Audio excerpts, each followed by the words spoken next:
और पढ़ता का तो मुझे बहुत शौक था ही। जी।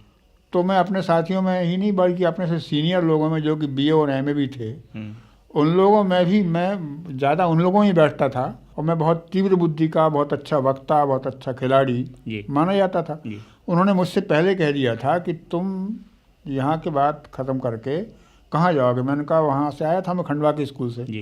उन्होंने कहा नहीं, मुझसे पूछ के फिर तुम वहाँ जाना। जी। बहुत करके संभावना यह है कि यहीं मॉडल हाई स्कूल में तुम्हारी नियुक्ति हो जाए। तो मैं अपने पिता को लेकर के इलाज कराने इंदौर गया हुआ था। जी। मुझे पता नहीं घर में क्या चिट्ठी आई है, क्या है वो हुआ है। चिट्ठी मेरे घर पहुंच चुकी थी, मुझे पता ही नहीं था।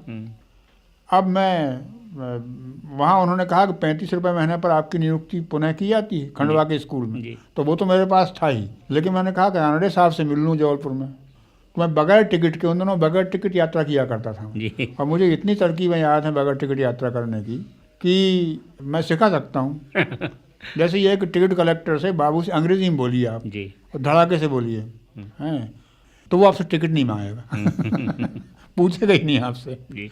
तो मैं इंदौर, देवास, जबलपुर, इटारसी, खंडवा तमाम यात्राएं करना पड़ती थी। पिताजी बीमार थे, ये है वो है, जी। नौकरी की तलाश थी। जी। विदाउट टिकट ही करता था मैं। जी। विदाउट टिकट जबलपुर आ गया मैं।